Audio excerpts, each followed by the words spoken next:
सभी को नमस्कार प्यारे विद्यार्थियों। एक बार फिर से स्वागत है आपका हमारे YouTube चैनल पर। तो डियर स्टूडेंट, इस वीडियो में हम अध्ययन करेंगे कक्षा 9 की हिंदी की पाठ्य पुस्तक क्षितिज भाग 1, इसके पाठ संख्या 3 उपभोक्तावाद की संस्कृति।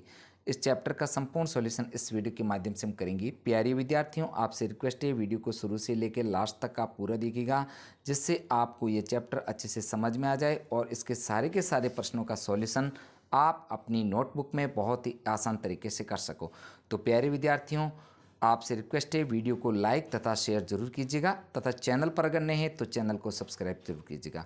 तो शुरू करते हैं उपभोक्तावाद की संस्कृति के प्रश्नों के उत्तर। देखते हैं सबसे पहले प्रश्न संख्या 1। लेखक के अनुसार जीवन में सुख के क्या अभिप्राय हैं? लेखक के अनुसार जीवन में सुख से क्या अभिप्राय हैं? तो प्यारे बच्चों, इस प्रश्न का आंसर आपको लिखना है। लेखक कहना चाहता है कि आजकल के लोगों के लिए सुख का अर्थ बदल गया है। लोग उपभोग भोग को जीवन का सुख मानने लग गए हैं। वे ये नहीं जानते कि अपने शरीर, खाने पीने का ध्यान रखना, जीवन को एक सही प्रक्रिया के रूप में चलाना ही असली सुख है। नेक्स्ट है प्यारे बच्चों, प्रश्न संख्या 2। आज की उपभोक्तावादी संस्कृति हमारे दैनिक जीवन को किस प्रकार प्रभावित कर रही है?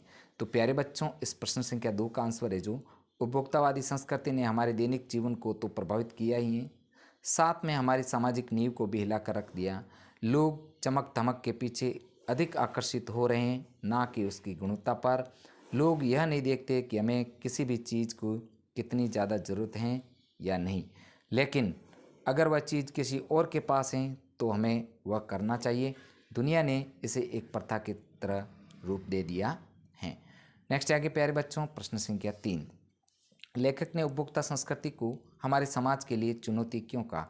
तो प्यारे बच्चों, प्रश्न संख्या 3 का जो सॉल्यूशन है, इसका उत्तर आपको लिखना है कि उपभोक्ता संस्कृति ने हमारे सामाजिक नींव को हिला कर रख दिया। लोग दिखावे के प्रति अधिक उभरने लगे। जैसे जैसे दिखावे की यह संस्कृति फैल रही है, समाज में अशांति भी बढ़ रही है। लोगों के सादे खाने पीने की जगह आधुनिक पिज्ज़ा बर्गर ने ले लिए। विज्ञापन आप प्रसार के सूक्ष्म तंत्र हमारी मानसिकता बदल रहे हैं। नेक्स्ट आगे प्रिय विद्यार्थियों, प्रश्न संख्या 4, आशय स्पष्ट कीजिए। तो यहाँ पर 4 नंबर जो प्रश्न है देखते हैं। जाने अनजाने आज के माहौल में आपका चरित्र भी बदल रहा है और आप उत्पाद को समर्पित होते जा रहे हैं। तो प्यारे बच्चों, इसका उत्तर है जो आशय यह है कि लोग अपने आसपास उत्पाद की मात्रा को बढ़ाने में लगे हुए हैं। उन्हें यह नहीं देखना है कि वह चीज़ उन्हें चाहिए भी या नहीं। उन्होंने उत्पाद को एक भोग के रूप में स्वीकार कर लिया है। ऐसा करते करते वे यह भूल गए हैं कि इससे उनके हाव भाव, उनके चरित्र में बदलाव आ गया और वे उत्पाद के पीछे समर्पित होते जा रहे हैं। नेक्स्ट है प्यारे बच्चों, ख। प्रतिष्ठा के अनेक रूप होते हैं, चाहे वे हास्यास्पद की भी क्यों ना हो। तो प्यारे बच्चों, आपको इसका आशय स्पष्ट करना है। इसका उत्तर है जो आशय है, सामाजिक प्रतिष्ठा अनेक तरह की होती हैं। प्रतिष्ठा के कई रूप तो बिल्कुल विचित्र होते हैं, उनके कारण हम हंसी के पात्र बन जाते हैं। जैसे अमेरिका में लोग मरने से पहले अपनी समाधि का प्रबंध करने लगे हैं। वे धन देकर यह सुनिश्चित करने लगे हैं कि उनकी समाधि के आसपास हमेशा हरियाली रहेगी और मनमोहक संगीत बजता रहेगा। नेक्स्ट है साथियों, रचना और अभिव्यक्ति से संबंधित प्रश्न है। प्रश्न 5। कोई वस्तु हमारे लिए उपयोगी हो न हो, लेकिन टीवी पर विज्ञापन देखकर हम उसे खरीदने के लिए अवश्य लालायित होते हैं, क्यों? तो प्यारे बच्चों, इस प्रश्न का उत्तर आपको लिखना है। टीवी पर किसी भी विज्ञापन को इस तरह प्रस्तुत किया जाता है कि कोई भी व्यक्ति उस चीज़ को लिए बिना नहीं रह सकता। लोग उसकी चमक धमक देखकर उसकी तरफ आकर्षित हो जाते हैं। विज्ञापन वाले कई तरह के लालच देकर लोगों को अपनी तरफ खींचते हैं। वे उन्हें छूट देते हैं, एक के साथ एक फ्री होम डिलीवरी। वे उनके मन और दिमाग पर वार करते हैं। फिर वे यह नहीं देखते कि उनके लिए वो उपयोगी हैं या नहीं। उनके मन में बस यह होता है कि उन्हें यह चीज़ चाहिए। आगे बढ़ेंगे प्यारे बच्चों, प्रश्न संख्या 6। आपके अनुसार वस्तुओं को खरीदने का आधार वस्तु की गुणवत्ता होनी चाहिए या उसका विज्ञापन? तर्क देकर स्पष्ट करें। तो प्रिय विद्यार्थियों, इसका उत्तर है जो देख लेते हैं। हमारे अनुसार वस्तुओं को खरीदने की जो आधार है वस्तु की गुणवत्ता होनी चाहिए, क्योंकि अगर सिर्फ विज्ञापन की ओर आकर्षित होते हुए ही वह वस्तु हमने ले ली तो ना तो वह हमारे काम आती हैं और यह भी नहीं पता होता कि वह वस्तु कितने दिन तक चलेगी। नेक्स्ट आगे देखते हैं प्रिय विद्यार्थियों। तो आपसे रिक्वेस्ट भी है कि वीडियो को ज़्यादा से ज़्यादा लाइक तथा शेयर जरूर कीजिएगा प्रिय विद्यार्थियों। अब आते हैं प्रश्न संख्या 7 को पढ़ते हैं कि पाठ के आधार पर आज के उपभोक्तावादी युग में पनप रही दिखावे की संस्कृति पर विचार व्यक्त कीजिए।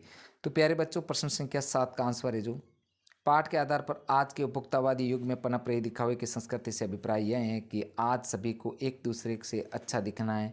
अगर हमारे किसी पड़ोसी के पास गाड़ी है तो हमारे पास भी होनी चाहिए, बाइक है तो हमारे पास क्यों नहीं। किसी को इस बात से कोई फर्क नहीं पड़ता कि हमें उस चीज़ की ज़रूरत भी है या नहीं, लेकिन हमें बस दिखावा करना है। चाहे वह चीज़ खरीदने के लिए हमारे पास पैसे भी न हो, लेकिन उधार लेकर यह दिखावा हमें पूरा करना है। उपभोक्ता संस्कृति ने सामाजिक नींव को हिलाकर रख दिया है। प्रिय विद्यार्थियों, बढ़ेंगे आगे, प्रश्न संख्या 8 को देखते हैं। आज की उपभोक्तावादी संस्कृति हमारे रीति रिवाजों और त्योहारों को किस प्रकार प्रभावित कर रही हैं, अपने अनुभव के आधार पर एक अनुच्छेद लिखिए। तो प्यारे बच्चों, प्रश्न संख्या 8 का आंसर आपको इस प्रकार लिखना है। उत्तर है जो देख लेते हैं कि आज की उपभोक्तावादी संस्कृति ने रीति रिवाजों और त्योहारों को बुरी तरह से प्रभावित किया है। कई जगह तो ऐसी है जहाँ ना कोई त्यौहार मनाने में रुचि रखता है और ना कोई व्रत रखने में। साड़ी लहंगे सूट की जगह जींस स्कर्ट टॉप ने ले लिए, पहनावे की संस्कृति को बिल्कुल ख़त्म कर दिया है।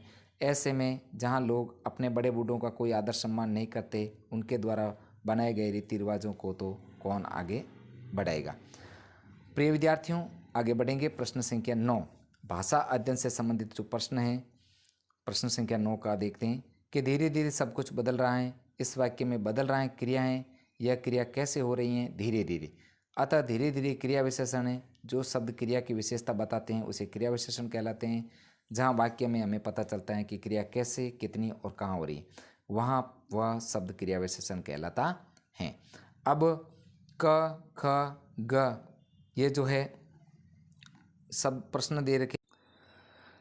क है जो ऊपर दिए गए उदाहरण को ध्यान में रखते हुए क्रिया विशेषण से युक्त लगभग 5 जो वाक्य पाठ में से छांट कर लिखिए।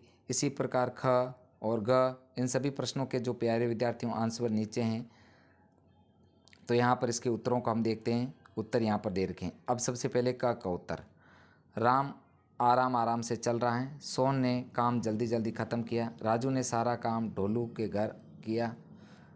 तुमने यह काम बहुत अच्छे से किया। रोहन कल रात से लगातार पढ़ाई कर रहा है। अब ख है जो इसके प्रश्न एक का जो ख का आंसर है, हवा धीरे धीरे चल रही है। रोहन ने सोहन को बहुत ज़ोर से मारा। कल से लगातार बारिश हो रही है। मैं हमेशा शाम को किले पर जाता हूँ। आजकल सभी समय से कॉलेज आ जाते हैं। तुमने कम चाय पी। उसने मुझे ज़्यादा रसगुल्ले खिलाए। यहाँ कोई नहीं रहता। उधर भीड़ भाड़ बहुत है। तुम बाहर मत जाओ। और ग है उसके प्रश्नों के आंसर है जो क्रिया विशेषण और विशेषण। जैसे शब्द रखा है निरंतर, कल रात, मुंह में पानी, पके आम, भूख, हल्की खुशबू और भूख जितना उतना जितना आजकल भरा। तो प्यारे विद्यार्थियों, इस प्रकार जो है आपको इसको जो पूर्ण करना है। अब आगे है प्रश्न 10 पाठ्येतर सक्रियता का कि दूरदर्शन पर दिखाए जाने वाले विज्ञापनों पर बच्चों का बढ़ता प्रभाव, विषय पर अध्यापक और विद्यार्थी के बीच हुए वार्तालाप को संवाद शैली में लिखी। तो प्यारे बच्चों, यहाँ पर जो है अध्यापक और स्टूडेंट की वार्तालाप शैली में जो आपके संवाद लिखना है। तो यहाँ पर उत्तर के रूप में आपको लिखना है, अध्यापक बच्चों तुम कैसे हो? तो विद्यार्थी कहते हैं मैम हम सब ठीक है। अध्यापक पुनः कहता है कि आज हम सब दूरदर्शन पर दिखाए जाने वाले विज्ञापनों के बारे में बात करेंगे। तो विद्यार्थी कहते हैं मैम मुझे टीवी पर नए विज्ञापन देखना पसंद है।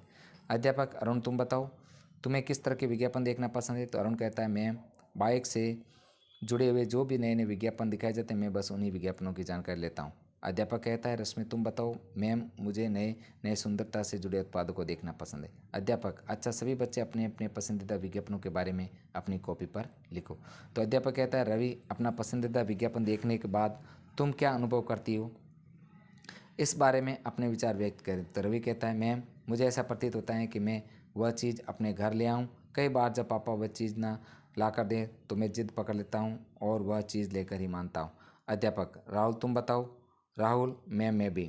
अध्यापक अविनाश तुम? अविनाश नहीं मैम, मैं पहले देखना चाहता हूँ कि मेरे लिए वह चीज़ ज़रूरी है या नहीं, उसे खरीदता हूँ। सभी बच्चे इस बात करने के लिए अध्यापक जो पता चलता है कि दूरदर्शन पर दिखाए जाने वाले विज्ञापनों का जो बच्चों की ओर आकर्षित करते हैं,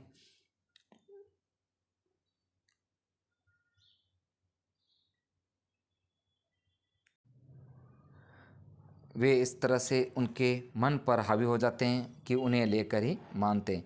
तो प्यारे विद्यार्थियों, हमने इस वीडियो के माध्यम से कक्षा 9 की जो हिंदी की पाठ्य पुस्तक थी, इसके पाठ संख्या 3 उपभोक्तावाद की संस्कृति। इस पाठ का संपूर्ण सॉल्यूशन हमने इस वीडियो में किया है। प्यारे विद्यार्थियों, आपसे रिक्वेस्ट है वीडियो को लाइक तथा शेयर जरूर कीजिएगा।